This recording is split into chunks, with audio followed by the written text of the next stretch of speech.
হ্যাঁ, কোথায়? ঠিক আছে।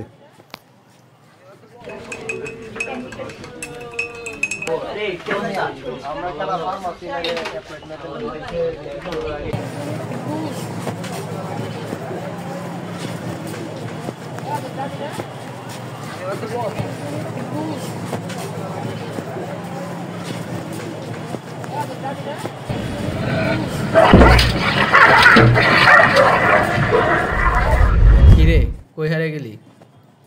আচ্ছা দোস্ত, কি মানুষ যুদ্ধ কেন করে? এই যে দেশে দেশে এত যুদ্ধ, এত ডিস্ট্রাকশন, এত মানুষ মরতেছে, এগুলা থেকে কি আদৌ করার কোনো লাভ হচ্ছে?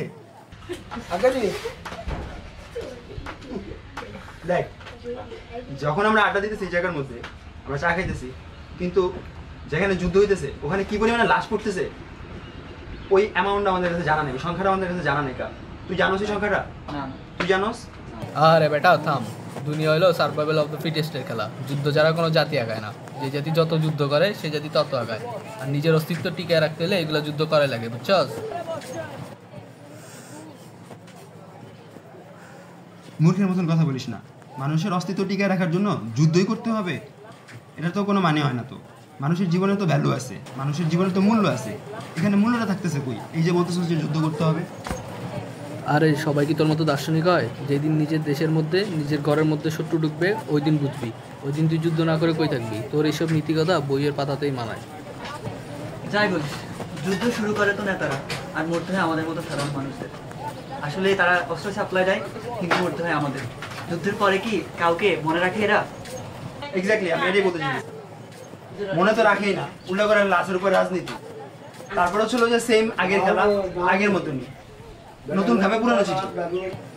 আরে বেটা তোরা আসলে বেশি বুঝোস, এইসব আবেগিক কথাবার্তা চোদায় কোনো লাভ নেই। তুই এমনি কথা বলি গেলে তুই নিজের কি ভাবস? মানুষ একটু ডিফারেন্ট ভাবে জিনিসটা চিন্তা করতে পারে না?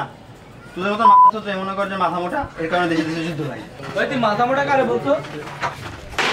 নিজের তুই কয়েকটা বই পড়ে জিজ্ঞাসা করে।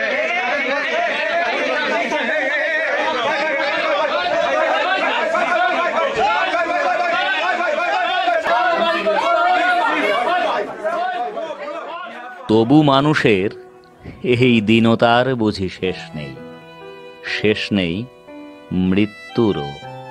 তবু মানুষ মানুষকে হত্যা করে, ধর্মের নামে, বর্ণের নামে, জাতীয়তার নামে, সংস্কৃতির নামে।